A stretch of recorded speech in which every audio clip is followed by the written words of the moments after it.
ഏറ്റവും പ്രിയപ്പെട്ടവരെ, ഞാൻ സുഭദ്ര സതീശൻ. എല്ലാവർക്കും നമസ്കാരം. ഫെമിനിറ്റി ഫെസ്റ്റ് എന്നൊരു പരിപാടി സംഘടിപ്പിച്ചതായിട്ട് കണ്ടു.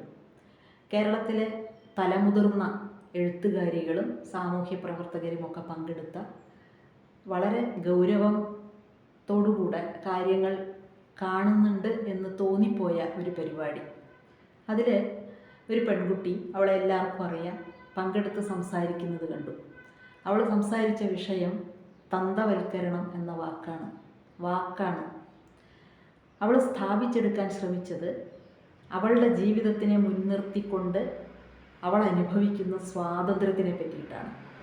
ഒരു കുടുംബനാഥൻ ഇല്ലാതാവുന്നതോടുകൂടെ, തന്തയില്ലാതാവുന്നതോടുകൂടെ, അല്ലെങ്കിൽ അച്ഛൻ ഇല്ലാതാവുന്നതോടുകൂടെ ആ കുടുംബത്തിലത്തെ സ്ത്രീകൾ, പെൺമക്കൾ എല്ലാവരും അനുഭവിക്കാൻ സാധ്യതയുള്ള സ്വാതന്ത്ര്യമായിരുന്നു അവളുടെ വിഷയം. അവൾ ഉദ്ദേശിച്ച സ്വാതന്ത്ര്യം ഇഷ്ടം പോലെ എവിടെ വേണമെങ്കിലും പോവാനും വരാനും ആരെയും ഒന്നും ബോധ്യപ്പെടുത്തേണ്ടതില്ലാത്തതുമായ ഒരു സ്വാതന്ത്ര്യമാണ്. തീർന്നില്ല. വീട്ടിൽ ഇഷ്ടം പോലെ നഗ്നമായി നടക്കാനും കാലുകൾ സൗകര്യപൂർവ്വം വയ്ക്കാനും ഇഷ്ടമുള്ള രീതിയിലൊക്കെ ജീവിക്കാനും ആരുടെ കൂടെ വേണമെങ്കിലും കിടപ്പറ പങ്കിടാനുമുള്ള ഒരു സ്വാതന്ത്ര്യത്തിനെ പറ്റിയിട്ടാണ് അവൾ സംസാരിച്ചത്. തന്തയുണ്ടാവുന്ന സമയത്ത്, അച്ഛനുണ്ടാവുന്ന സമയത്ത് ഇതൊക്കെ അയാളെ ബോധ്യപ്പെടുത്തി കൊടുക്കേണ്ടതുണ്ട്. അയാൾ ഇതിനൊക്കെ എതിര് നിൽക്കും.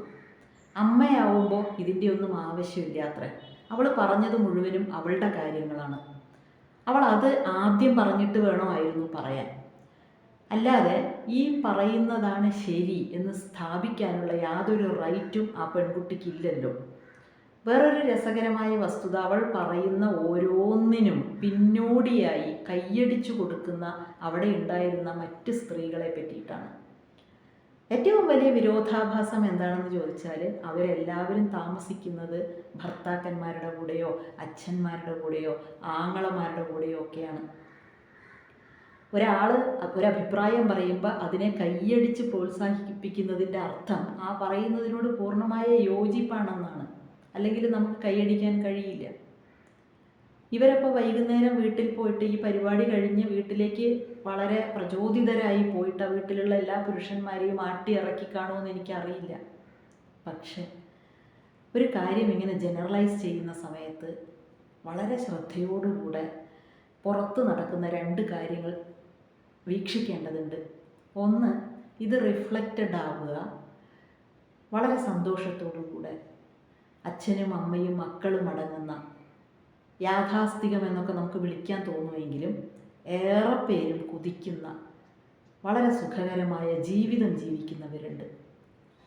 അത്തരം കുടുംബങ്ങളിൽ ഏതെങ്കിലും ഒരു കുഞ്ഞു പെൺകുട്ടിക്ക് ഇപ്പറയുന്ന വാക്കുകളിൽ എന്തെങ്കിലും പ്രലോഭനം തോന്നിയിട്ട് അവളുടെ ജീവിതം ഇല്ലാണ്ടായി പോകുന്ന ഒരവസ്ഥയിലേക്ക് എത്തിയാൽ ഈ വീമ്പ് പറയുന്നവർ അതിന് പ്രതിവിധി കണ്ടെത്തി കൊടുക്കുമോ? അച്ഛന്മാർ അല്ലെങ്കിൽ തന്തമാർ ഇല്ലാതാവുന്നതിനെയാണോ ഫെമിനിസം എന്ന് പറയുക?